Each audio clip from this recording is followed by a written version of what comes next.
मेरा नाम यामिनी सिदार है। मैं कोसानगर भिलाई की रहने वाली हूँ।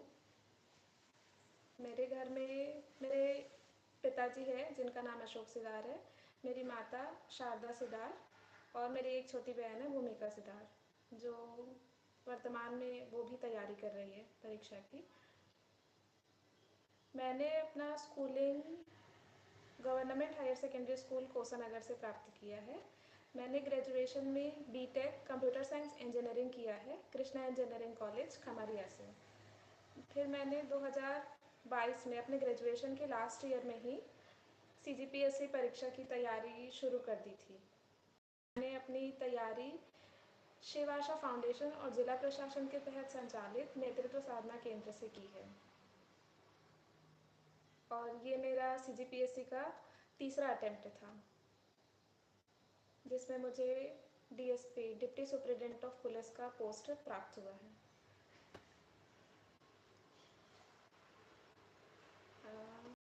CGPSC की जर्नी मेरी 2022 से शुरू हुई थी, जिसमें मुझे CGPSC के बारे में ज़्यादा नॉलेज नहीं था। तो मैंने YouTube से थोड़ा बहुत देख करके सिलेबस जाना, उसके बारे में देखा सुना। फिर मुझे NSK के बारे में पता चला था, नेतृत्व साधना केंद्र के बारे में। तो फिर मैंने वहाँ का एग्ज़ाम दिया, वहाँ एडमिशन लिया, फिर अपना प्रिपरेशन शुरू किया। तो फर्स्ट अटैम्प्ट में मेरा प्रीलिम्स तक क्लियर नहीं हुआ था। फर्स्ट अटैम्प्ट में मैं अपना प्रीलिम्स भी नहीं निकाल पाई थी। फिर बहुत ज़्यादा हड़बड़ा गई थी मैं फर्स्ट अटैम्प्ट में अपने। मतलब शुरू में हम किसी भी चीज़ का प्रिपरेशन करने जाते हैं तो ऐसा रहता है कि फर्स्ट अटैम्प्ट में ही हमारा सब कुछ हो जाए, हमसे सब कुछ, मतलब हम उस जिसके लिए हम पढ़ रहे हैं वो हमें मिल जाए, ऐसा रहता है। तो मेरा भी वैसा ही था, तो मैं थोड़ा हड़बड़ा गई थी फर्स्ट अटैम्प्ट में। वो मेरा सबसे बड़ा गलती था। फिर सेकेंड अटैम्प्ट में मैं एकदम शांत रही, अच्छे से एग्ज़ाम दी, रिलैक्स माइंड से गई। तो मेरा सेकेंड अटैम्प्ट में प्रीलिम्स भी क्लियर हुआ, मेंस रह गया था। मेंस में मैं पेपर 4 में पास नहीं हो पाई थी, तो उस टाइम प्रीलिम मेंस नहीं निकला। फिर ये थर्ड अटैम्प्ट था मेरा, जिसमें मैंने प्रीलिम्स भी निकाला, मेंस भी निकाला, और ये मेरा पहला इंटरव्यू था CGPSC का। और इस बार मुझे DSP का पोस्ट अलॉट हुआ है।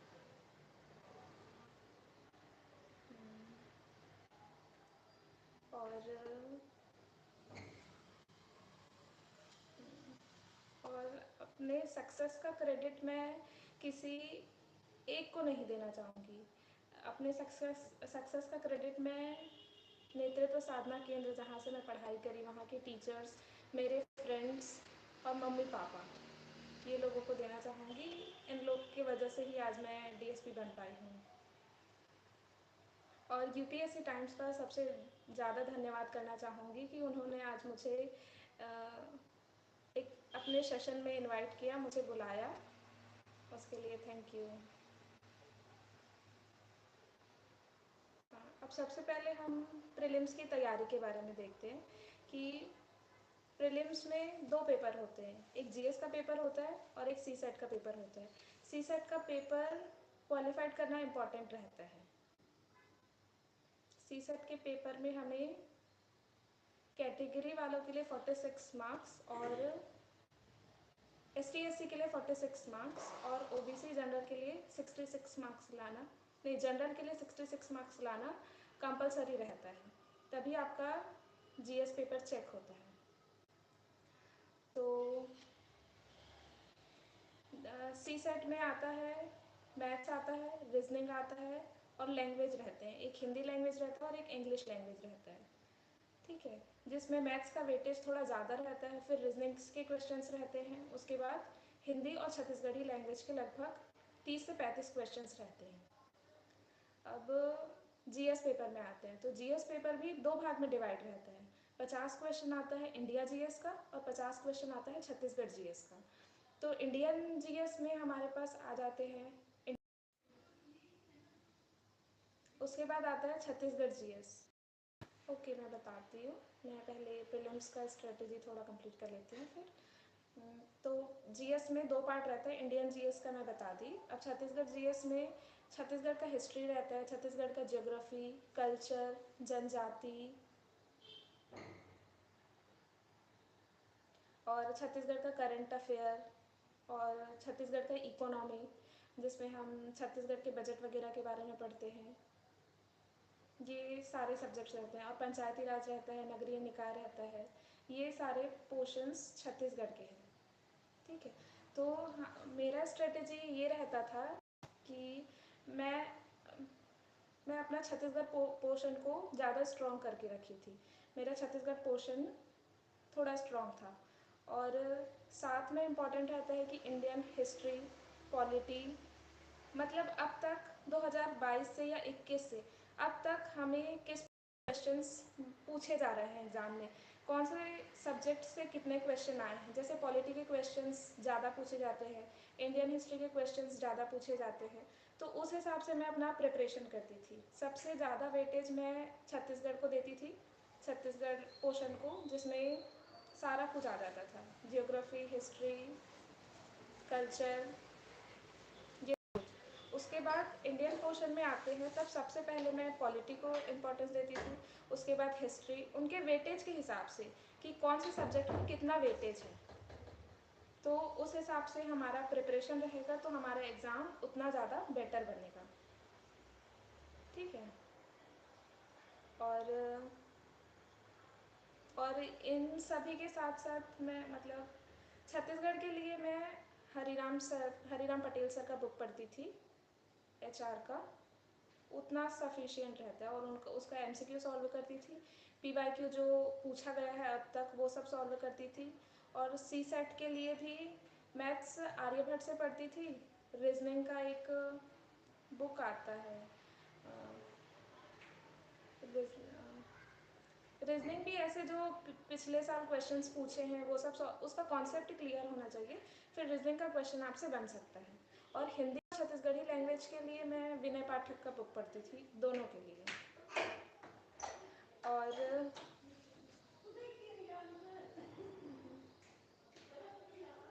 क्या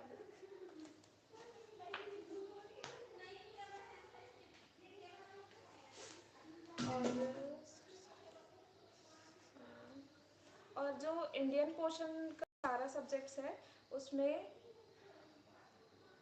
बुक पढ़ने के साथ साथ मैंने कोचिंग किया था, तो मेरा कोचिंग का नोट्स था।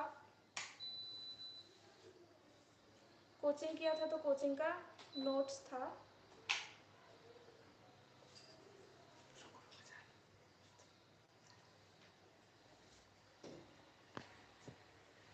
मैंने कोचिंग किया था तो मेरा कोचिंग का नोट्स था। और जो ऑथेंटिक बुक्स रहते हैं, जैसे कि पॉलिटी के लिए एम लक्ष्मीकांत सर का बुक था, वो मैंने पढ़ा था।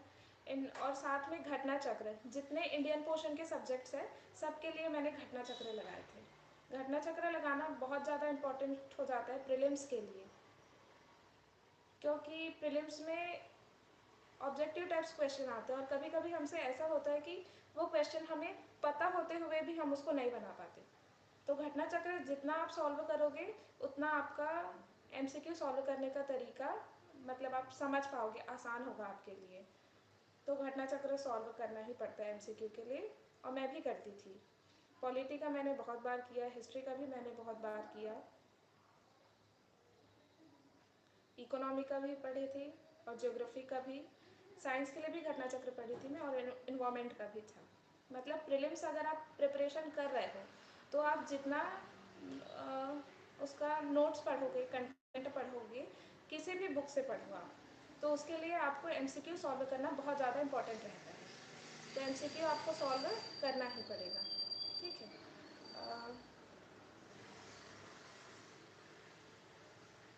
ठीक है।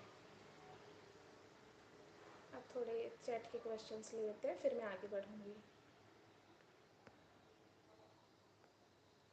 कोचिंग, देखो अगर आप कोचिंग कर रहे हो तो आपको कोचिंग में जो सब्जेक्ट पढ़ा रहे हैं, कोचिंग ना, अगर हम पहली बार पढ़ रहे हैं तो कोचिंग हमारा एक बेस रहता है सब्जेक्ट को बनाने के लिए। तो हमको ये ट्राई करना चाहिए कि हमको जो वहाँ पढ़ा रहे हैं हम उस समय पर को ही मतलब क्लास में ध्यान दें और अच्छे से पढ़ें, ताकि हमारा बेस क्लियर हो। हमारा बेस अगर क्लियर होगा, कॉन्सेप्ट क्लियर होगा, तो हमको बाद में वो पढ़ने में दिक्कत नहीं होगा। तो जैसे आपको कोचिंग में जो सब्जेक्ट पढ़ा रहे हैं, तो आप उसको ज़्यादा अच्छे से पढ़ो, उसको कोचिंग में पढ़ो, फिर घर आकर एक बार रिवाइज कर लो, उसका एमसीक्यू लगा लो। वो सब्जेक्ट आपका, आप ऐसे जाओगे तो वो ऑलरेडी आपका सब्जेक्ट स्ट्रॉन्ग हो जाएगा।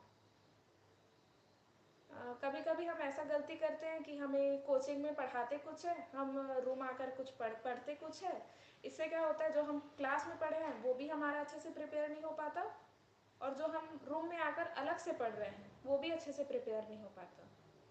तो ये कोशिश करना कि जो आप कोचिंग में पढ़ रहे हो, या कोई यूट्यूब क्लास देख रहे हो, या कहीं से भी प्रिपेयर कर रहे हो, तो उसको सबसे पहला प्रायोरिटी उसको देना कि वो सब्जेक्ट हमारा अच्छे से प्रिपेयर रहे। ठीक है। अब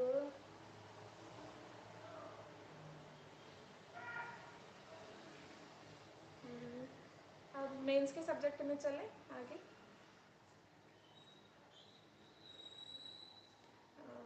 देखो, मेंस के सब्जेक्ट में हमारा टोटल 7 पेपर होता है, 7 पेपर होते हैं, जिसमें पेपर 1 लैंग्वेज का होता है, और पूरे सातों पेपर 200 मार्क्स के होते हैं, 200 मार्क्स ईच पेपर। तो पेपर वन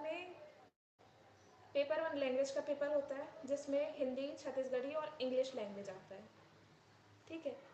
ये सब्जेक्ट थोड़ा स्कोर आता है हमारे लिए, कि लैंग्वेज है तो लैंग्वेज से हम कनेक्टेड रहते हैं। जैसे हिंदी हम स्कूल टाइम में पढ़े ही रहते हैं, छत्तीसगढ़ी अगर आप छत्तीसगढ़ से हो तो आपको छत्तीसगढ़ तो आता ही होगा, ऐसा नॉर्मल मानते हैं, लेकिन मुझे भी थोड़ा सा कम आता था छत्तीसगढ़ी। और इंग्लिश इंग्लिश भी हम पढ़ते ही हैं। तो अगर इंग्लिश का भी आपका कॉन्सेप्ट क्लियर है तो इंग्लिश का क्वेश्चन बहुत आसानी से आपसे बनेगा। हिंदी रहा, और एक छत्तीसगढ़ी। तो ये थोड़ा स्कोरिंग सब्जेक्ट्स हो जाता है हमारे लिए, कि इसमें हम ज़्यादा स्कोर कर सकें। अब फिर पेपर 2 में आता है ऐसे, जिसमें हमें 4 ऐसे पूछते हैं। एक मतलब 2 ऐसे इंडियन, इंटरनेशनल या इंडिया से रिलेटेड रहते हैं, और एक 2 ऐसे हमारे छत्तीसगढ़ से रिलेटेड रहते हैं। तो लास्ट ईयर भी मैंने मेंस लिखा था, तो उसमें भी मेरे ऐसे में अच्छे मार्क्स आए थे, और इस साल भी मेरे ऐसे में अच्छे मार्क्स आए हैं। भले इस साल का ऐसे थोड़ा सा डिफ़िकल्ट दे दिया था, मतलब जो पढ़े नहीं थे वो ऐसे आ गया था, ऐसा हो गया था। तो एक ऐसे 50 नंबर का होता है, टोटल 4 ऐसे लिखना रहता है हमें, और चारों ऐसे 200 मार्क्स का रहता है। अब पेपर 3 में आ जाते हैं। पेपर 3 में रहता है इंडियन हिस्ट्री, छत्तीसगढ़ का हिस्ट्री, पब्लिक एडमिनिस्ट्रेशन और पॉलिटी। तो ये हमें सिलेबस में दिया रहता है कि कितना टॉपिक आना है मेंस में। तो जितना टॉपिक सिलेबस में आपको दिया है, उतना टॉपिक आप अच्छे से प्रिपेयर कर लीजिए। बस, मेंस उतना कठिन नहीं है, बस पढ़ना थोड़ा ज़्यादा पड़ता है मेंस में। तो जितना सिलेबस में टॉपिक दिया है हिस्ट्री का, एंशिएंट, मेडाइवल, मॉडर्न से, उसको आप अच्छे से प्रिपेयर कर लीजिए। नोट्स बना लीजिए अगर नोट्स बनाते हैं तो, या फिर कोई कोचिंग्स की बुक आपको जो लगती है कि ये हाँ सफिशिएंट है, तो आप उसको भी पढ़ सकते हैं। अच्छा, मैं बुक भी बता देती हूँ साथ में। मैं हिंदी लैंग्वेज के लिए और छत्तीसगढ़ी लैंग्वेज के लिए तो विनय पाठक का बुक पढ़ती थी, और इंग्लिश के लिए इंग्लिश ग्रामर या जो PYQ है वो सब सॉल्व कर लेती थी, तो वो उससे बन जाता था। उसका बस कॉन्सेप्ट क्लियर होना चाहिए, आपका टेंस वगैरह ये सब क्लियर रहेगा तो आप बना सकते हैं।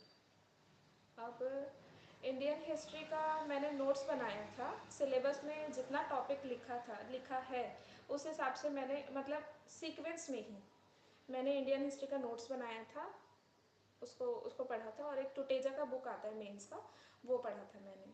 और पब्लिक एडमिनिस्ट्रेशन का भी नोट्स हमें सर बनवाए थे हमारी कोचिंग में, वो था मेरे पास, तो मैंने वो ही पढ़ा था। और पॉलिटी का भी लक्ष्मीकांत बुक है वो, और सर का नोट्स था, इतना सफिशिएंट था। और छत्तीसगढ़ का हिस्ट्री के लिए आप अगर हरिराम का बुक पढ़े हो तो आप उससे भी उसका क्वेश्चन बना सकते हो, क्योंकि छत्तीसगढ़ का हिस्ट्री भी जैसे उस बुक में दिया है कि इस वंश के बारे में बताइए या इस वंश से संबंधित कुछ अभिलेखों के बारे में बताइए, तो वो उस बुक में भी एकदम सीधा सीधा दे दिया है। तो मेंस में भी हमको जितना पूछा है एज इट इज़ उठाकर उतना ही लिखना रहता है, तो बस आप उसको पढ़ सकते हो। मैं भी उसको ही पढ़ी थी, मैं अपना शॉर्ट नोट्स बनाई थी कुछ छत्तीसगढ़ का हिस्ट्री के लिए। अब पेपर 4 में आ जाते हैं। पेपर 4 में रहता है साइंस, मैथ्स और साइंस और टेक्नोलॉजी। तो साइंस में भी उसमें सिलेबस प्रॉपर दे दिया है, केमिस्ट्री का, फिज़िक्स का और बायोलॉजी का। तो मैंने ऐसा किया था कि जितना उसमें सिलेबस में दिया है उस हिसाब से उस टॉपिक का पूरा नोट्स बना लिया था, और उस टॉपिक से जितने क्वेश्चंस अब तक पूछे गए हैं वो मैंने लिख लिया था, मतलब क्वेश्चंस को उसमें नीचे ऐड कर लिया था कि अगर मैं जब भी इस टॉपिक को पढूं तो ये मतलब उस कॉन्सेप्ट के बारे में मुझे पता हो और जो भी क्वेश्चंस पूछे हैं वो मुझसे बन जाए। लेकिन अब पिछले 2 बार से ऐसा हो रहा है कि साइंस में नए नए क्वेश्चंस पूछे जा रहे हैं, जो सिलेबस में नहीं है वो भी पूछा जा रहा है। तो थोड़ा सा बड़े लेवल पर साइंस को प्रिपेयर करना पड़ेगा, मतलब जो जितना सिलेबस में दिया है उससे एक्स्ट्रा भी पढ़ना पड़ेगा। आप इसके लिए एनसीईआरटी का बुक पढ़ सकते हैं साइंस का। और मैथ्स का मैंने प्रैक्टिस नहीं किया था, इसलिए पेपर 4 में मेरा थोड़ा मार्क्स कम आ गए थे। तो मैथ्स का जितना ज़्यादा आप प्रैक्टिस करोगे उतना ज़्यादा चांस रहेगा कि आपका पेपर 4 में नंबर बढ़े। तो मैथ्स को बिल्कुल छोड़ कर नहीं जाना है, क्योंकि बाय चांस साइंस का क्वेश्चन अगर ऊपर नीचे दे दिया तो वो आपसे नहीं बन पाएगा। लेकिन मैथ्स का क्वेश्चन अगर कहीं कैसा भी क्वेश्चन दिया, अगर मैथ्स में आपको उसको पता है कि कैसे बनाना है, कॉन्सेप्ट उसका क्लियर है, तो आप बना लोगे। तो मैथ्स को भूल कर भी छोड़ कर नहीं जाना है, मैथ्स को अच्छे से प्रिपेयर करके जाना है पेपर 4 के लिए। फिर साइंस और टेक्नोलॉजी में इसमें पॉल्यूशन वगैरह आ जाता है और कंप्यूटर रिलेटेड क्वेश्चंस आ जाते हैं। इस बार कंप्यूटर रिलेटेड क्वेश्चंस बहुत सारे पूछे गए थे। ये सारे जितना सिलेबस में दिया है उतना आप प्रिपेयर कर लीजिएगा। फिर पेपर 5 में आते हैं इंडियन इकोनॉमी। इंडियन इकोनॉमी का कॉन्सेप्ट आपका बहुत अच्छे से क्लियर होना चाहिए, क्योंकि इंडियन इकोनॉमी में अभी यूपीएससी लेवल का क्वेश्चंस पूछा जा रहा है सीजीपीएससी में भी, तो उस हिसाब से हमको अब प्रिपेयर करना पड़ेगा इंडियन इकोनॉमी को भी। और इंडियन ज्योग्राफी के लिए मेरा नोट्स था और मैंने एनसीईआरटी का बुक पढ़ा था, उतना सफिशिएंट रहता है 11th 12th का एनसीईआरटी ज्योग्राफी। फिर छत्तीसगढ़ का ज्योग्राफी के लिए भी एचआर सर की बुक पढ़ी थी, हरिराम पटेल सर की, वो सफिशिएंट थी। और हमारे कोचिंग का जो नोट्स था मेरे पास वो पढ़ा था मैंने। उसके बाद आ जाता है पेपर 6। पेपर 6 में रहता है फिलोसॉफी, सोशियोलॉजी और छत्तीसगढ़ का कल्चर। तो फिलोसॉफी का नोट्स था मेरे पास, जैसे सिलेबस में लिखा है वैसा ही एग्जैक्ट नोट्स था। और इस बार फिलोसॉफी का पेपर मेरा अच्छा गया था, क्योंकि ज़्यादातर क्वेश्चंस मेरे नोट्स में थे, मैंने पढ़े हुए थे। तो एक आध क्वेश्चन रहे होंगे जो मैं नहीं बनाई, बाकी फिलोसॉफी अच्छा था। और सोशियोलॉजी भी मैंने बीके नायक सर की बुक से पढ़ी थी। और कल्चर कल्चर मैंने दिल्ली आईएएस बुक से पढ़ा था, जो मेंस के लिए बना है। और एचआर सर की बुक भी आप देख सकते हैं। फिर पेपर 7 में आ जाता है पार्ट 1, जो कानून से रिलेटेड रहता है। फिर पार्ट 2 इंटरनेशनल रिलेशंस रहते हैं। फिर पार्ट 3 एजुकेशन रिलेटेड रहता है। तो पेपर 7 के पार्ट 3 के लिए मैंने हरिराम पटेल सर का बुक आता है एचआर पब्लिकेशन का ही, वो पढ़ा था। फिर पार्ट 3 के लिए पार्ट 2 इंटरनेशनल रिलेशन के लिए मैंने दिल्ली आईएएस का बुक पढ़ा था और मेरा नोट्स था वो उतना सफिशिएंट था। फिर पेपर 1 के लिए भी मैंने मुस्कान पब्लिकेशन की बुक पढ़ी थी और नोट्स थे मेरे, तो उतने सफिशिएंट थे। इतना में कुछ डाउट है किसी को? कुछ पूछना चाहते हैं?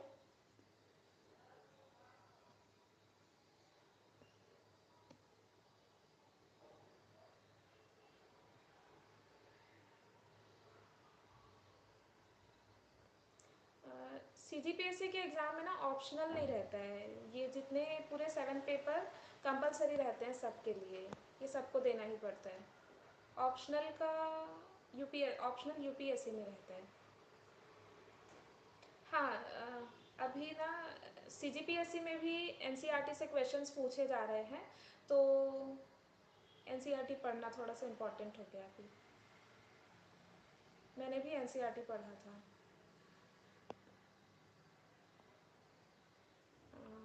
करंट अफेयर्स के लिए मैं मंथली करंट अफेयर्स पढ़ती थी, विकास परख मंथली आता है, वो मैं पढ़ती थी। और इसके अलावा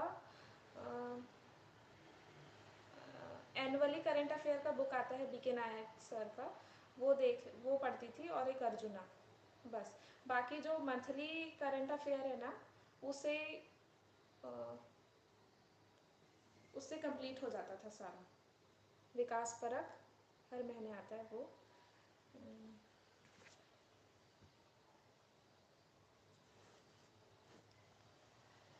ठीक है, अब मेंस आंसर राइटिंग में आते हैं कि मेंस आंसर राइटिंग कैसे करना है।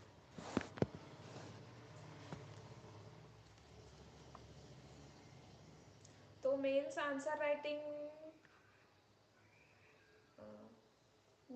राइटिंग के लिए ऐसे रहता है कि आप मतलब स्टार्टिंग से ही आप आंसर राइटिंग में मत जाइएगा।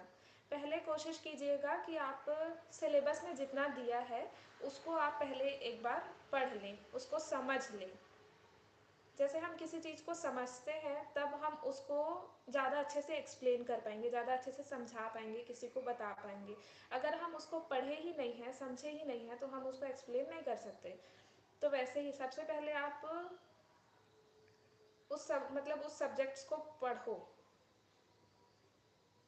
जैसे सिलेबस में दिया है कि ये टॉपिक पढ़ना है, पहले उसको पढ़ो। उसके बाद जैसे एक टॉपिक दिया है उसको पढ़ लिए, उसके बाद आप उसका क्वेश्चंस देख लो कि इस टॉपिक से कैसे कैसे क्वेश्चंस पूछे गए हैं। ठीक है, तो सबसे ज़्यादा पहला इम्पॉर्टेंट है कि आपको पढ़ना।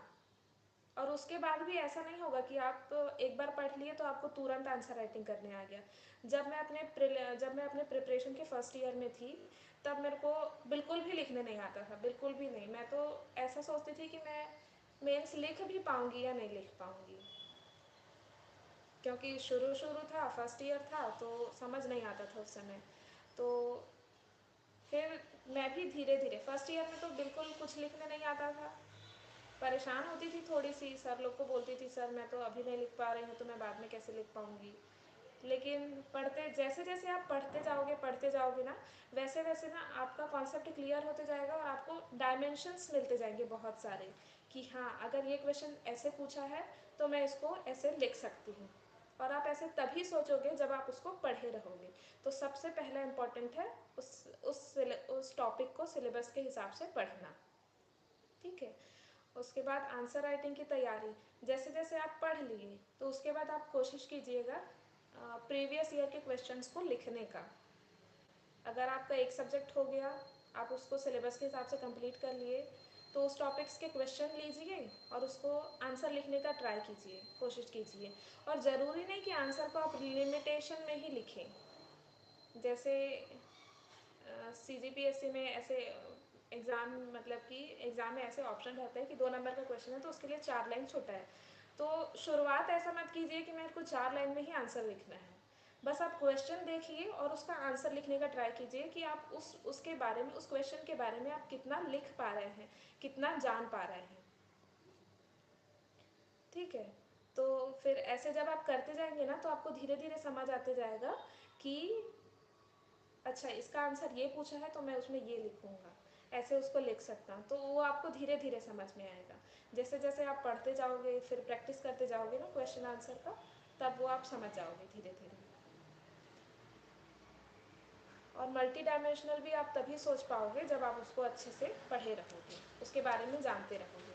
क्योंकि जब हम जिस चीज़ के बारे में नहीं जानते ना, तो उसके बारे में हम ज़्यादा सोच नहीं पाते हैं। और ये हम इसके लिए हेल्प करते हैं PYQ। तो PYQ बहुत ज़्यादा इम्पोर्टेंट है, हमारा आंसर राइटिंग को बहुत अच्छा बनाने के लिए और प्रैक्टिस के लिए भी। पीवाईक्यू से ही समझ आता है कि हाँ ये क्वेश्चन आया तो ये क्वेश्चन हमसे ऐसे बन पा रहा है, चाहे वो टफ क्वेश्चन रहे या इजी क्वेश्चन रहे। आपके किन्हीं के क्वेश्चंस हैं और कुछ? हाँ, आउटसाइडर भी छत्तीसगढ़ का एग्ज़ाम दे सकते हैं। मैं अपना प्रिपरेशन जून 2022 से स्टार्ट की थी। मैं अपना पहला प्रीलिम्स 2023 में दी थी। 2024 में मेरा दूसरा प्रीलिम्स था, दूसरा सीजीपीएससी था, और ये 2025 में मेरा थर्ड अटेम्प्ट था। भारतीय संविधान की तैयारी के लिए एक लक्ष्मीकांत सर का बुक आप पढ़ सकते हैं, वो सफिशिएंट रहता है। और साथ में पॉलिटी का घटना चक्र लगाना, आप घटना चक्र लगाते जाओगे तो आपको और ज़्यादा अच्छे से क्लियर होते जाएगा वो कॉन्सेप्ट, ये टॉपिक।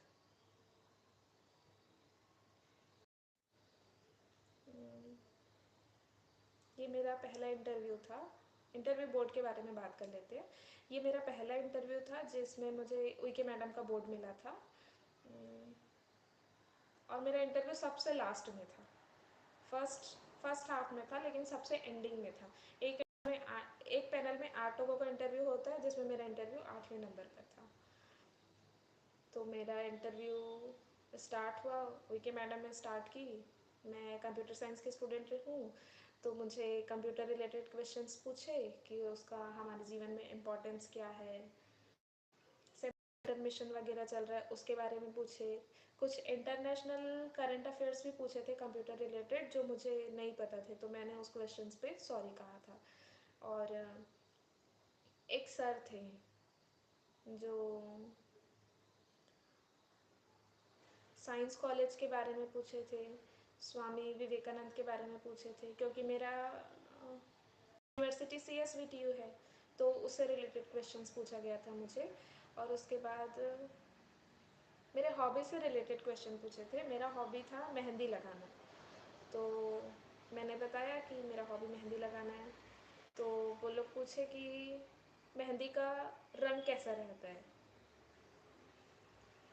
मेहंदी का रंग ऐसे तो ग्रीन रहता है, मतलब मेहंदी, हम किसी दुकान में जाते हैं कुछ लेने, तो हमें मेहंदी रंग का चाहिए, तो वो मेहंदी कलर थोड़ा ग्रीन टाइप से रहता है ना, तो मैंने बताया कि ग्रीन रहता है। तो फिर पूछे कि मेहंदी को दीवार में लगाने पर रेड कलर नहीं देता और हाथ में लगाने से रेड कलर क्यों देता है। तो इसका आंसर मेरे को पता था, तो मैं पढ़ कर गई थी। तो हमारे स्किन में एक केराटिन प्रोटीन रहता है और मेहंदी में एक लासोन नामक केमिकल रहता है। तो जब मेहंदी हमारे स्किन पर लगता है ना, तो ये दोनों रिएक्शन करते हैं, इस वजह से हमारे स्किन में रेड कलर होता है और दीवार में नहीं होता है। तो मैंने ऐसा आंसर दिया था। बाकी मेरा इंटरव्यू ठीक था, कुछ कुछ क्वेश्चंस के मैंने आंसर नहीं दिए थे, मुझे नहीं पता था। तो और उस समय कुछ पता भी रहे तो हम थोड़ा घबराते हैं अंदर से, तो उस समय याद नहीं आता, तभी मैंने सॉरी कहा था किसी किसी क्वेश्चंस पे। फिर एंडिंग अच्छा था मेरा। सर मेरे साड़ी का तारीफ़ किए कि मैडम आपका साड़ी बहुत अच्छा है, आप पहनी भी बहुत अच्छे से हैं, ऐसा। फिर इंटरव्यू ख़त्म हो गया था। अम,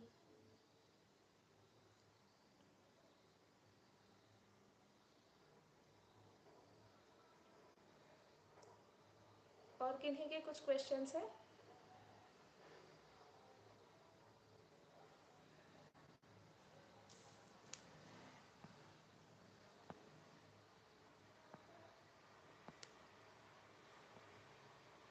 देखो, मोटिवेशन ऐसा होता है, मैं एकदम नॉर्मल, बिलो नॉर्मल फैमिली से बिलोंग करती हूँ।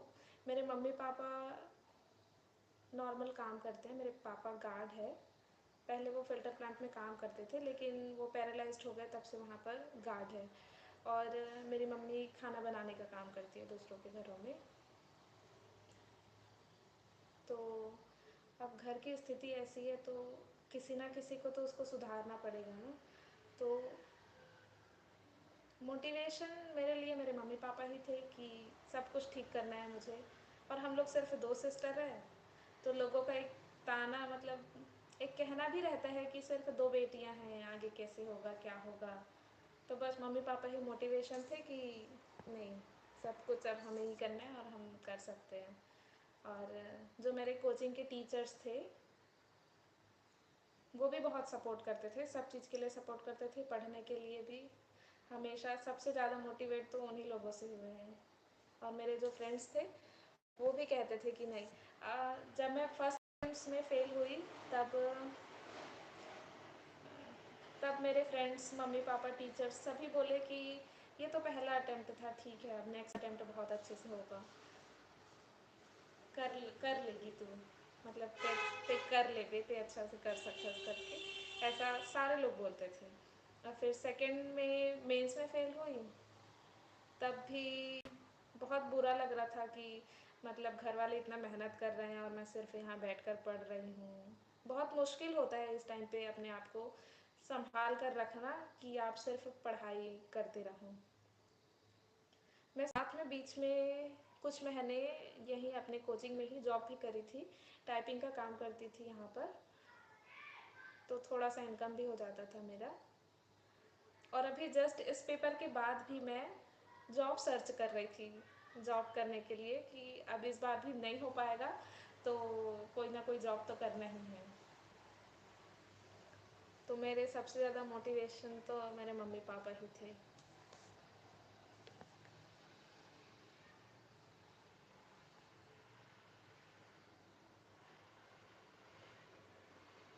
मेरा इंटरव्यू एक्सपीरियंस अच्छा था, काफ़ी अच्छा था। बस कुछ कुछ क्वेश्चंस के आंसर मैं नहीं दे पाई, वो थोड़ा सा बुरा लग रहा था कि ये क्वेश्चंस तो मुझे आता था लेकिन मैं फिर भी उतने समय अच्छे से नहीं बोल पाई।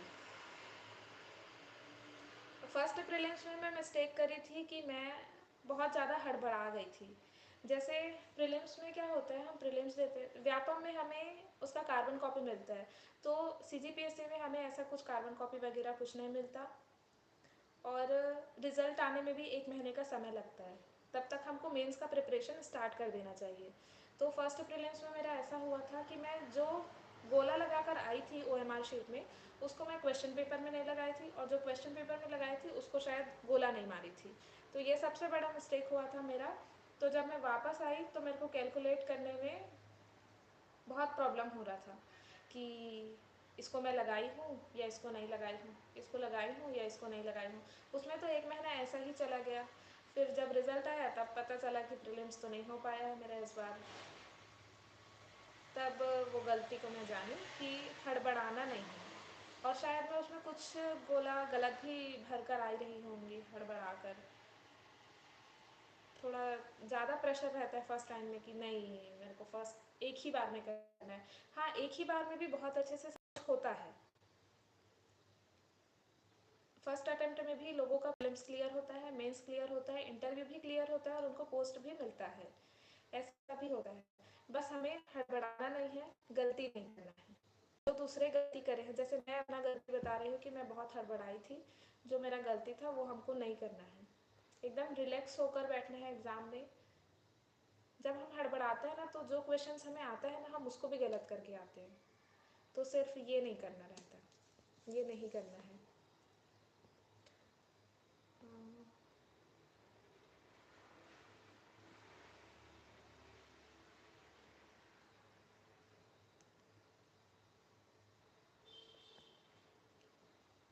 देखो, हम अपने कॉलेज के, हम फर्स्ट ईयर से भी स्टार्ट कर सकते हैं, सेकेंड ईयर से भी, लास्ट ईयर से भी। लेकिन देखो ऐसा होता है कि हम जब किसी चीज़ का प्रिपरेशन करते हैं ना, और जब हमारा कॉलेज चलता रहता है या कुछ होते रहता है, तो दो चीज़ एक साथ करना थोड़ा सा टफ हो जाता है। या तो एक सब्जेक्ट हमारा ज़्यादा बेटर हो पाता है या तो दूसरा सब्जेक्ट ज़्यादा बेटर हो पाता है। दोनों को हम इक्वल इक्वल वेटेज, मतलब देखो जैसे अब हम अभी हम कॉलेज कर रहे हैं तो हमारा कॉलेज का जो सब्जेक्ट्स है जिसमें हम पढ़ रहे हैं, बीएससी, बीटेक, सीएससी, सिविल या इलेक्ट्रिकल, जो भी सब्जेक्ट हो, तो पहला प्रायोरिटी हमारा ये होना चाहिए कि वो सब्जेक्ट हमारा बहुत अच्छे से हो, मतलब अच्छे से क्लियर हो, उसका कॉन्सेप्ट क्लियर हो, वो हम अच्छे से समझ सकें और हमको लास्ट तक पता रहे। और साथ में आप पीएससी, यूपीएससी या पीएससी की तैयारी करोगे तो वो थोड़ा सा डिस्टर्बेंस हो जाता है। तो आप, अगर आपसे मैनेज हो पा रहा है दोनों सब्जेक्ट बहुत अच्छे से, तो आप प्रिपरेशन कर सकते हैं। लेकिन अगर मैनेज नहीं हो पा रहा है तो आप कोशिश करिएगा कि अपने ग्रेजुएशन के लास्ट ईयर में प्रिपरेशन स्टार्ट करें, ऐसा कर सकते हैं।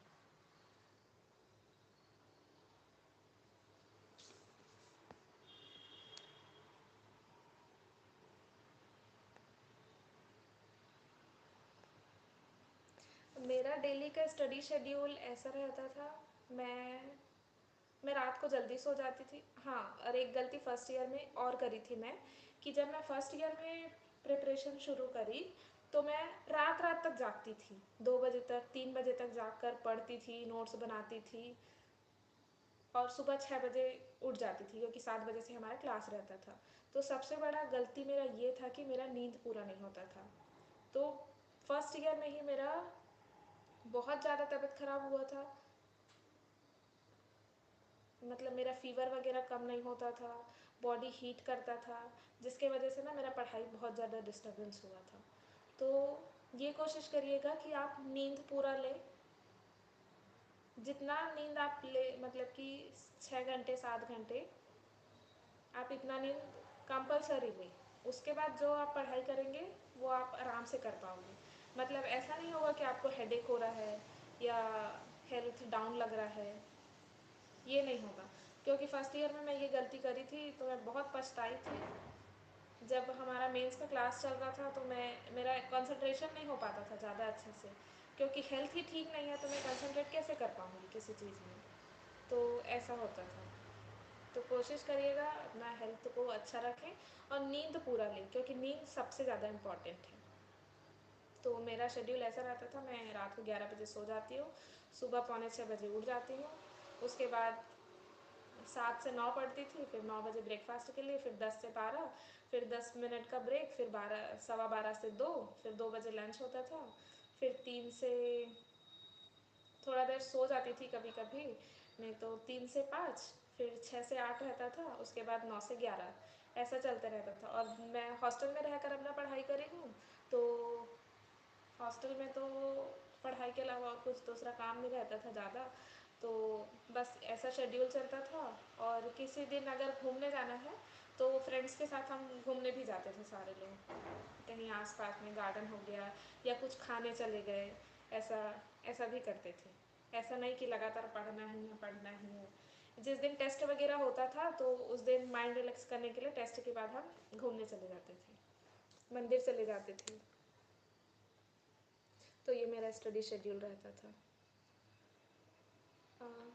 प्रीलिम्स में इंग्लिश नहीं रहता है, इंग्लिश ना सिर्फ मेंस में रहता है, वो भी 50 मार्क्स का रहता है। प्रीलिम्स में सिर्फ हिंदी रहेगा, इंग्लिश रहेगा लैंग्वेज में, और मैथ्स रहेगा और रीजनिंग रहेगा। मॉक इंटरव्यू और सीजीपीएससी इंटरव्यू में क्या डिफरेंस होता है? देखो, मॉक इंटरव्यू ऐसे होता है जो हमें प्रिपेयर कराते हैं, बोलने के लिए प्रिपेयर कराते हैं, बैठने के लिए प्रिपेयर कराते हैं कि हमको कैसे बैठना है उनके सामने, कैसे बोलना है, कैसे उनको विश करना है। ये होता है मॉक इंटरव्यू। और मेन इंटरव्यू ये होता है जिसमें हम उनके सामने लाइव रहते हैं। मतलब मॉक इंटरव्यू हम इसलिए देते हैं ताकि हमारे मन का डर खत्म हो जाए।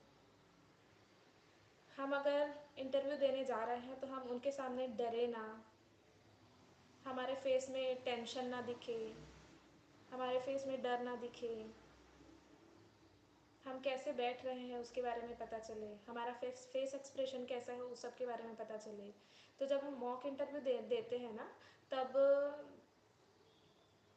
तब हमें ये सब के बारे में गाइड किया जाता है कि आप ऐसा कर रहे थे तो आपको ऐसा नहीं करना है, आप इस पोजीशन में बैठे, ऐसे ये सब के बारे में बताते हैं मॉक इंटरव्यू में। एक मॉक इंटरव्यू एक प्रकार का प्रैक्टिस होता है।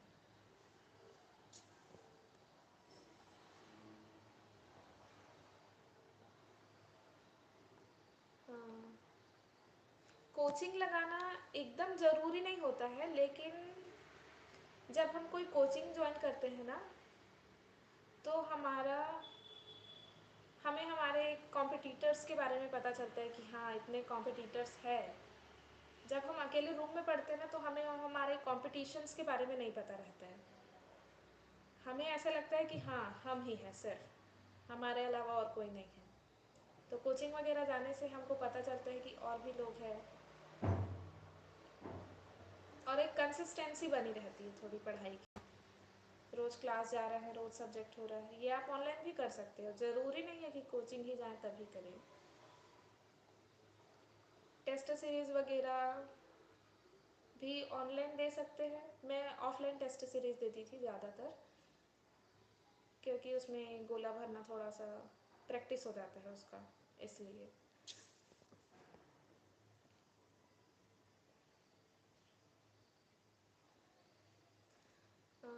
CGPSC में ना कैडर वगैरह नहीं रहता है।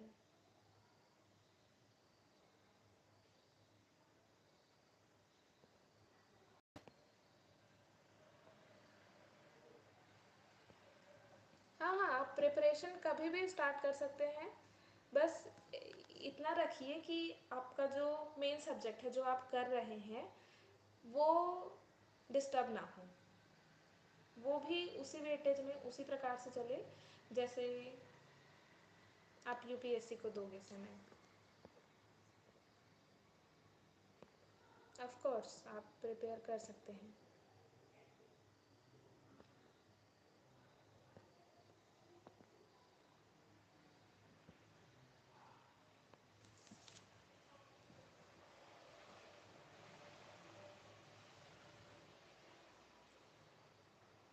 गलतियाँ मैंने बता दी। नींद पूरा लेना है, हड़बड़ाना नहीं है, रिलैक्स होकर पढ़ना है, अपने हेल्थ पे ध्यान देना है। और ये भी ज़रूरी नहीं कि हम प्रिपरेशन कर रहे हैं तो एकदम पूरा सब कुछ छोड़ दें, ये ज़रूरी नहीं है। थोड़ा सा मस्ती भी करना है, थोड़ा सा घूमना भी है, लेकिन प्रिपरेशन भी करना है। प्रायोरिटी अपने प्रिपरेशन को देना है आपको।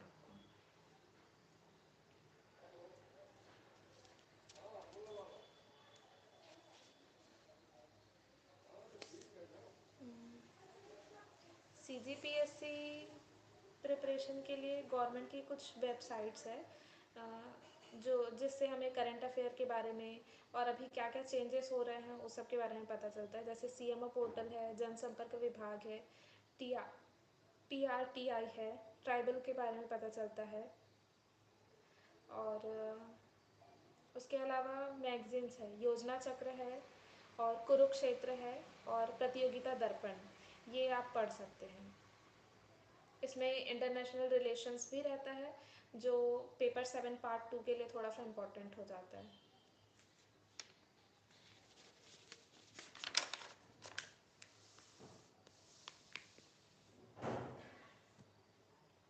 देखो, CGPSC का प्रिपरेशन तो हम करते हैं, लेकिन कभी कभी ऐसा होता है कि टेस्ट सीरीज़ नहीं देते। तो प्रिपरेशन अगर आप किए हैं तो आपको टेस्ट सीरीज़ देना भी इम्पॉर्टेंट है, क्योंकि टेस्ट सीरीज़ पे ही पता चलता है कि वो सब्जेक्ट हमारा कितना प्रिपेयर हुआ है, किस स्टेज पे पहुंचा है, हम उसको कितना पढ़े हैं। तो प्रीलिम्स के लिए तो टेस्ट सीरीज़ बहुत इम्पॉर्टेंट है, वो देना ही है, और मेंस के लिए भी है। पहले मैं प्रीलिम्स का बता देती हूँ। प्रीलिम्स में जैसे कि अभी एग्ज़ाम आने वाला है, जस्ट मेंस का एग्ज़ाम ख़त्म होता है, इंटरव्यू होता है, उसके बाद प्रीलिम्स का टेस्ट सीरीज़ सभी कोचिंग्स में स्टार्ट हो जाता है। तो आप किसी भी कोचिंग्स का टेस्ट सीरीज़ दे सकते हैं। वो सिर्फ हमारे प्रिपरेशन के लिए रहता है कि ये सब्जेक्ट हमारा कितना प्रिपेयर हुआ है। अगर इस सब्जेक्ट से क्वेश्चंस पूछे जा रहे हैं तो हमसे कितने क्वेश्चंस बन रहे हैं हमारे प्रिपरेशन के अकॉर्डिंग। तो टेस्ट सीरीज़ थोड़ा सा इम्पॉर्टेंट हो जाता है, वो देना ज़रूरी रहता है। ठीक है, मतलब आपको पता चलेगा कि आपका प्रिपरेशन कितना हुआ है। और ये भी ज़रूरी नहीं कि आपका टेस्ट सीरीज़ में कम नंबर आ रहा है तो मेन एग्ज़ाम में भी कम नंबर आए। ऐसा ऐसा बिल्कुल ज़रूरी नहीं है। क्या पता टेस्ट सीरीज़ में ऐसे क्वेश्चंस आ गए थे जो आपको नहीं पता है, लेकिन प्रीलिम्स में ऐसे क्वेश्चंस आ गए जो आपको पता है, तो नंबर तो बढ़ ही सकता है ना। तो प्रीलिम्स टेस्ट सीरीज़ सिर्फ हमें इवेल्यूएशन के लिए रहता है हमारे, कि हमने कितना पढ़ा है। ठीक है। और सेम ऐसे मेंस का टेस्ट सीरीज़ भी रहता है। हम पढ़ते तो हैं लेकिन उसको लिखना कैसे है ये हमें टेस्ट सीरीज़ से पता चलता है। ठीक है। तो और स्पीड, स्पीड देखो, आंसर राइटिंग प्रैक्टिस, स्पीड हमारा तभी बढ़ेगा जब हम पढ़े रहेंगे, उस टॉपिक के बारे में जान रहे होंगे। अगर हम पढ़े ही नहीं हैं और हम सिर्फ लिखने का प्रैक्टिस कर रहे हैं, लिखने का प्रैक्टिस कर रहे हैं, तो हम लिख पाएंगे क्या? नहीं लिख पाएंगे। तो स्पीड ज़्यादा मैटर नहीं करता, पढ़ना ज़्यादा मैटर करता है। आप जितना पढ़े रहोगे, जितना आपको पता रहेगा, उतने स्पीड में आप लिख पाओगे। मैं लिखने का प्रैक्टिस ज़्यादा नहीं कर रही हूँ, बस मैं इस चीज़ को मानकर चलती थी कि मैं जितना ज़्यादा पढ़ी रहूँगी, जितना ज़्यादा मुझे उस टॉपिक के बारे में पता रहेगा, मैं जानती रहूँगी, तो अगर क्वेश्चंस आ गया उस टॉपिक से और मुझे पता है कि वो टॉपिक में ये लिखा है, तो मैं तुरंत लिख सकती हूँ सब। तो जितना आपको पता है उतना स्पीड आपका हाथ चलने लग जाएगा उस टाइम पे। ठीक है। तो टेस्ट सीरीज भी हमारी प्रिपरेशन के लिए रहता है, और थोड़ा, लेकिन थोड़ा थोड़ा प्रैक्टिस करना ही चाहिए, क्योंकि एकाएक पेन हाथ में बैठता नहीं है, दर्द करने लग जाता है। तो थोड़ा सा लिखने का प्रैक्टिस होना चाहिए आपको। मेंस टेस्ट सीरीज इसलिए इम्पोर्टेंट रहता है। मेरा डेली का पढ़ाई 8 से 10 घंटे रहता था, क्योंकि हॉस्टल में पढ़ने के अलावा और तो ज़्यादा काम नहीं रहता था। तो खाना खाकर जैसे आए तो वैसे घर में थोड़ा सा बात कर लिए, फ्रेंड्स से थोड़ा सा बात कर लिए, उसके बाद फिर से पढ़ने बैठ जाओ। टाइम टेबल के बारे में तो मैंने बता दिया, मेरा टाइम टेबल कैसा रहता था। मैंने हिंदी मीडियम से पढ़ाई की, मतलब मेरा स्कूलिंग हिंदी मीडियम से हुआ था, इंजीनियरिंग मेरा इंग्लिश मीडियम में हुआ है, और इंजीनियरिंग भी मेरा कोविड बैच में हुआ है। मैं कॉलेज सिर्फ अपने 3rd सेमेस्टर तक गई हूँ, उसके बाद जितना भी कॉलेज हुआ है मेरा, तो वो मेरा ऑनलाइन कोविड कोविड वाले बैच में चला गया था। देखो, सीजीपीएससी में सोशल मीडिया का यूज़ कैसे करेंगे? अभी तो सोशल मीडिया सबसे ज़्यादा डिस्टर्बेंस बन गया है, लेकिन सोशल मीडिया से भी हम पढ़ सकते हैं कुछ करंट अफेयर्स के बारे में। उसमें भी अलग अलग चैनल्स बने हुए हैं, जिसमें सीएमओ एक चैनल है जिसमें हमें सरकार जो भी बदलाव चेंजेस कर रही है, नया ला रही है, उसके बारे में तुरंत जानकारी मिल जाती है। ट्विटर मतलब एक्स जिसको बोलते हैं, उसमें से भी हमें जानकारी मिल जाती है। और यूट्यूब तो है ही। तो मैं ऐसा करती थी, जब मैं प्रिपरेशन कर रही थी तो मेरे पास यूट्यूब के सिवाय कोई सोशल मीडिया ऐप नहीं था। और यूट्यूब में भी मेरा टाइमर लगा होता था कि मेरे को सिर्फ यूट्यूब आधा घंटा यूज़ करना है या 1 घंटा यूज़ करना है, ऐसा। क्योंकि एक बार अगर कोई चीज़ खोलो तो वो स्क्रॉल करते जाते हैं, तो थोड़ा अपने आप को कंट्रोल भी करना पड़ता है कि नहीं, ऐसा नहीं करना है, अभी ये बाद में कर लेंगे। तो उस जब मैं प्रिपरेशन कर रही थी तो मेरे पास कोई सोशल मीडिया नहीं था यूट्यूब के अलावा, और व्हाट्सएप तो है बस। और देखो, सीजीपीएससी के प्रिपरेशन ऑनलाइन करना चाहिए या ऑफलाइन करना चाहिए? आप किसी भी मोड पर कर सकते हो प्रिपरेशन, चाहे आप प्रिपरेशन ऑनलाइन करो या प्रिपरेशन ऑफलाइन करो। आपका कॉन्सेप्ट क्लियर होना चाहिए, आपको समझ आना चाहिए, सीजीपीएससी का डिमांड समझ आना चाहिए कि वो चाह क्या रहा है, क्वेश्चंस कैसे आ रहे हैं, हमसे बन रहे हैं या नहीं बन रहे हैं, बस इतना इम्पोर्टेंट है। इट्स डजेंट मैटर कि ये ऑनलाइन है या ऑफलाइन है। मैप्स वगैरह समझ नहीं आते तो जियोग्राफी के लिए मैं ऐसा की थी कि मेरा नोट्स बना था और मैंने पूरा मैपिंग करके रखा था। मैप ले ली थी एक, मैप को मैंने पूरा स्पायरल करा लिया था, मैप का ही एक पूरा कॉपी बना लिया था। और उसमें सबसे स्टार्टिंग में तो मुझे स्टेट्स ही याद नहीं होते थे सारे, कि कैसे करूं। अब आप सोच सकते हो कि फर्स्ट ईयर में मेरा हाल कैसा रहा होगा। तो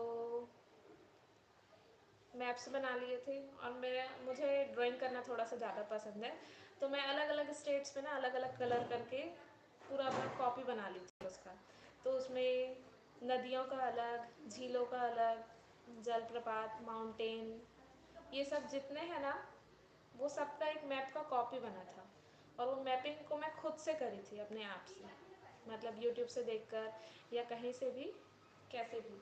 तो जब किसी चीज़ को आप खुद करते हो ना, तो वो हमें ज़्यादा याद रहता है, हमें पता रहता है कि हाँ, इसके ऊपर में मैंने ये ऐसे लिखा था। तो वो थोड़ा सा कनेक्ट हो जाता है हमारे माइंड के साथ। तो मैं ऐसा करी थी मैप के लिए। तो और किसी भी चीज़ को याद करने के लिए ना, आपको उसको बार बार रिवीजन करना पड़ेगा, मल्टीपल टाइम रिवीजन करोगे। आप जितने बार रिवीजन करोगे वो चीज़ आपको उतना याद रहेगा। कोई चीज़ हमें तभी आता है जब या तो हमें बहुत अच्छा लगता है या बहुत बुरा लगता है। लेकिन पढ़ाई में ऐसा नहीं होता। पढ़ाई में भी कभी कभी ऐसा होता है कि कोई कोई नाम या शहर या जो भी चीज़ है वो थोड़ा सा इंटरेस्टिंग लगता है, तो वो माइंड में बैठ जाता है, याद रह जाता है। लेकिन सिर्फ एक चीज़ से तो प्रीलिम्स में निकलेगा ना। तो सभी सब्जेक्ट्स के लिए ऐसे करना है हमें कि सबको हमको जितना हमसे हो सके उतने बार रिवाइज करना है। एक बार उसको थोड़ा ज़्यादा समय देकर पढ़ो, उसके बाद उसको जस्ट बस देख रहे हैं ऐसे करके, उसको पलटते जाना है सिर्फ। सेकेंड टाइम में, थर्ड टाइम में उसको एकदम ज़्यादा समय नहीं देना है। तो जितने बार आप रिवीजन करोगे ना, वो टॉपिक या सब्जेक्ट वो आपको उतना याद रहेगा, उतना पता रहेगा आपको। ऐसे होता है। और पढ़ा हुआ तभी याद रहेगा, मल्टीपल टाइम रिवीजन। और सीजीपीएससी के लिए रिवीजन ही सबसे ज़्यादा इम्पोर्टेंट है।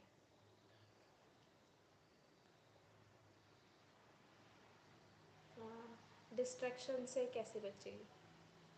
देखो, डिस्ट्रैक्शन तो सबके लाइफ में रहता है, बस बात ये रहता है कि हम प्रायोरिटी किसको देते हैं। मुझे भी बहुत सारा प्रॉब्लम्स था, मतलब जब मैं प्रिपरेशन कर रही थी तो थोड़ा घर से भी फोर्स आता था कि नहीं, इतने दिन से पढ़ रही है, अब जॉब करो, जॉब करो। तो बहुत ज़्यादा, बहुत परेशान हो जाती थी मैं कि मैं पढ़ाई करूं या मैं जॉब करूं। अब इस टाइम मेरा ऐसा था कि इस बार अगर प्रीलिम्स मतलब नहीं निकलता है तो जॉब करूंगी, फिर जॉब करते करते प्रिपरेशन करूंगी। तो वो हमारे ऊपर डिपेंड करता है कि हम प्रायोरिटी किसको देते हैं। अगर फ्रेंडशिप वाला डिस्ट्रैक्शन है तो आप जिस प्रिपरेशन के लिए यहाँ पर आए हो उसको याद करो और अपना प्रिपरेशन चालू रखो। डिस्ट्रैक्शन सबके लाइफ में रहेगा। हमें डिसाइड करना है कि हम प्रायोरिटी किसको देते हैं। अगर मैं बहुत ज़्यादा परेशान होती थी, बहुत परेशान होती थी, रोती भी थी। ठीक है, परेशान हुई, रोई, लेकिन मैं फिर पढ़ने बैठ जाती थी थोड़ी देर बाद। ये मेरा एक आदत था। मेरे फ्रेंड्स भी मुझे बोलते हैं कि तू कैसे, तेरा मूड अभी थोड़ा ख़राब है, फिर थोड़ी देर बाद ठीक करके तू वापस पढ़ने बैठ गई। और सच में मेरा मूड ऐसे ही रहता था कि मैं थोड़ी सी परेशान हुई हूँ, रोऊंगी, इधर उधर जाऊंगी, घूमूंगी या भटक लूँगी थोड़ा सा, फिर वापस आकर मैं पढ़ना स्टार्ट कर देती थी। क्योंकि किसी किसी का ऐसा रहता है कि अगर वो थोड़ा डिस्टर्ब होगा तो उनका पूरा दिन वैसा चला जाता था, पूरे दिन नहीं पढ़ाई करते थे। मेरे कुछ फ्रेंड्स भी ऐसे हैं जो थोड़ा सा परेशान हो गए तो उनको वो पूरा दिन पढ़ाई नहीं करते। लेकिन ऐसा नहीं करना है। आप प्रशासन में जाने वाले हो तो प्रशासन में तो आपको बहुत सारा काम मिलेगा, तो सबको मैनेज करके चलना पड़ेगा ना।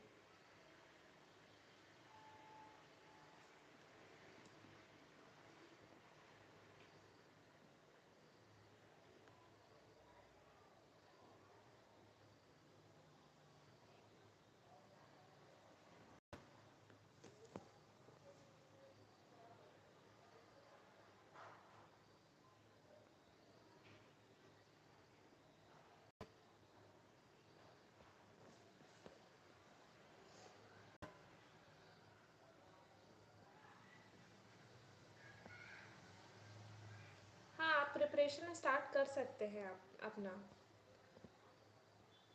अगर आपको लग रहा है कि आप दोनों को मैनेज कर सकते हो तो आप अपना प्रिपरेशन शुरू कर सकते हो।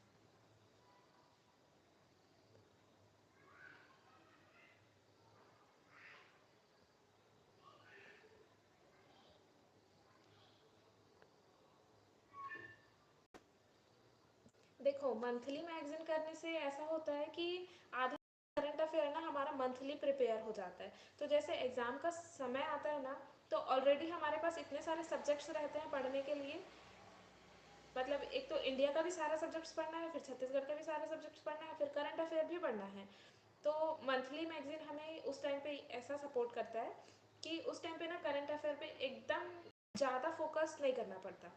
उस टाइम पे ऐसा होगा कि आप मंथली अगर करंट अफेयर किए हो, तो आप तो आपको उस समय करंट अफेयर को थोड़ा सा कम समय भी दोगे ना, तो वो चल जाएगा आपको, क्योंकि आप पढ़े हुए हो, तो आपको पता है। तो वो कहीं ना कहीं माइंड में ना बैठा रहता है कि हाँ, अगर पेपर में आ गया ये कुछ क्वेश्चंस, अगर आप फिर भी अभी के करंट अफेयर में उसको नहीं पढ़े हो, तो वो ना आपको याद आ जाएगा, क्लिक कर जाएगा माइंड कि अच्छा, ये उस टाइम पे मैंने पढ़ा था।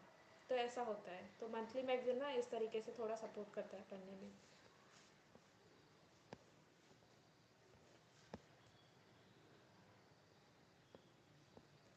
मैं नोट्स में कोचिंग करी थी, तो नोट्स क्लास में बनाए थे, तो वो सब था। और कुछ टॉपिक्स अगर मुझे समझ नहीं आते थे ना, तो मैं यूट्यूब से उसको सर्च करके उसको खुद से पढ़ के फिर उसको नोट्स बनाती थी, या बुक वगैरह देख करके नोट्स बना लेती थी। हाँ, और मैं साथ में ना डेली न्यूज़पेपर भी पढ़ती थी। उससे न्यूज़पेपर ना हमारे मेंस आंसर राइटिंग में थोड़ा सा थोड़ा क्या बहुत ज़्यादा सपोर्ट करता है। उसमें जो वर्ड्स लिखे रहते हैं हिंदी के, मैं हिंदी मीडियम की हूँ, तो मैं हिंदी न्यूज़पेपर पढ़ती थी, दैनिक भास्कर। और द हिंदू का एनालिसिस देखती थी रोज़। यूट्यूब चैनल में जो एनालिसिस आता है ना द हिंदू का, वो पढ़ती थी मैं। देखती थी सर का एक वीर सर का एक चैनल है उसमें से। तो न्यूज़पेपर पढ़ने से ना जो वर्ड्स रहते हैं ना हिंदी के, तो हमारे वर्ड्स ना उस तरीके से उस तरीके से हम बोलने लग जाते हैं। मतलब कुछ भी हम लिख रहे हैं या बोल रहे हैं ना, तो शब्द शब्द का चयन थोड़ा सा इम्पोर्टेंट हो जाता है ना। तो न्यूज़पेपर पढ़ने से वो हमारा बेहतर हो जाता है, बहुत अच्छा हो जाता है। और न्यूज़पेपर से डेली क्या हो रहा है, ये सब के बारे में पता चलता है। और हमारे इंटरव्यू में भी हमें क्वेश्चंस पूछे जाते हैं कि न्यूज़पेपर आप पढ़ते हो क्या, क्या सबसे ज़्यादा पढ़ते हो।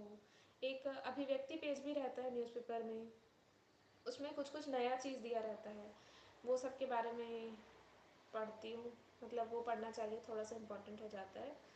और न्यूज़पेपर से भी हमारे करंट अफेयर से प्रिपेयर हो जाते हैं थोड़ी बहुत।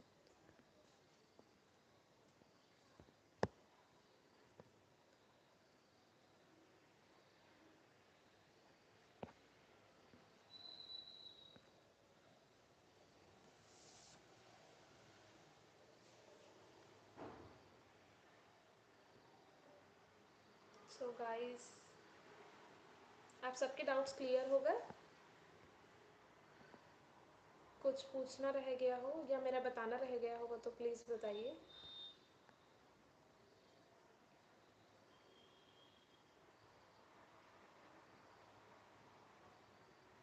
सीजीपीएससी मेंस के लिए टिप्स ये है कि जितना सिलेबस में लिखा है एज इट इज़ उसको आप प्रिपेयर कर लो, उसका नोट्स बना लो, या कोई बना बनाया नोट्स आपको लग रहा है कि हाँ ये सफिशियंट है, तो आप उसको पढ़ सकते हैं।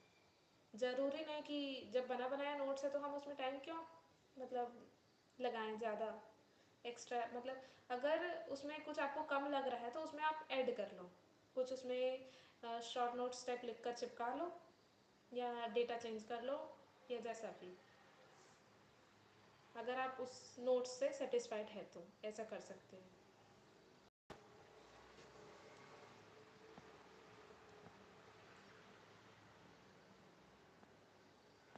मोबाइल का यूज़ मैं, जब मेरे को थोड़ा सा नींद आता था ना, तब मैं मोबाइल का यूज़ करती थी ताकि नींद चला जाए दोपहर का।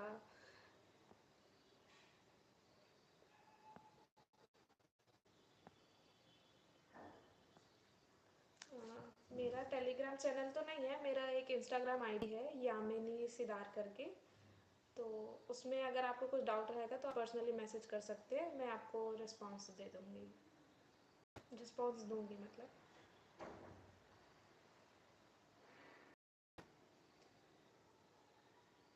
तो आज का सेशन यहीं तक रखें। आशा करती हूँ आप लोगों को सबको समझ आया होगा, जो आप पूछना चाह रहे होंगे वो सब क्लियर हुआ होगा आप लोगों का।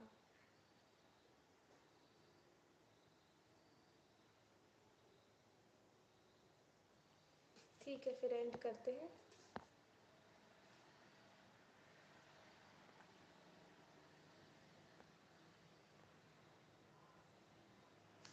यूपीएससी विद कॉलेज थोड़ा सा टफ है, लेकिन कर सकते हैं अगर आप कॉलेज के सब्जेक्ट्स को भी मैनेज कर सकते हैं और अपने यूपीएससी को सब्जेक्ट्स को भी। क्योंकि जब हम किसी चीज़ का प्रिपरेशन करते हैं ना, तो हमें जितना भी समय मिलता है ना, वो समय भी हमें कम लगने लग जाता है। जैसे कि अभी मैं सिर्फ सीजीपीएससी का प्रिपरेशन कर रही थी, तो पूरा दिन सिर्फ इसके प्रिपरेशन के लिए ही था, लेकिन फिर भी कम पड़ जाता था कि अरे इतना कम दिन है, ऐसा हो जाता था। तो किसी दो चीज़ को एक साथ करना थोड़ा सा टफ हो जाता है, चाहे वो यूपीएससी रहे या सीजीपीएससी रहे, किसी एक पढ़ाई के साथ। तो कोशिश करो कि आप किसी एक को पहले करो, उसके बाद अपना प्रिपरेशन करो। लेकिन आप साथ में भी कर सकते हो, तो कर सकते हो फिर आप। ठीक है, फिर आज का सेशन यही एंड करते हैं। यूपीएससी टाइम्स को दोबारा थैंक यू कि आप लोगों ने मुझे यहाँ इनवाइट किया, और आप लोगों से बात करके मुझे बहुत अच्छा लगा।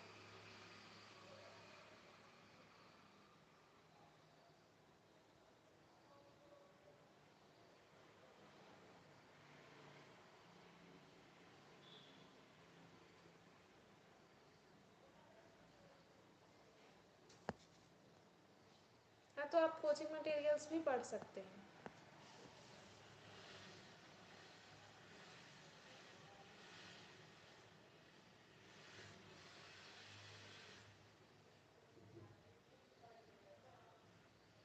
मैंने भी किसी किसी सब्जेक्ट्स में कोचिंग मटेरियल्स पढ़े हैं, जैसे दिल्ली आईएएस का बुक, दृष्टि आईएएस का बुक। मैंने हिस्ट्री के लिए दृष्टि आईएएस लिया था, और ज्योग्राफी के लिए दिल्ली आईएएस और एनसीईआरटी का बुक था मेरे पास।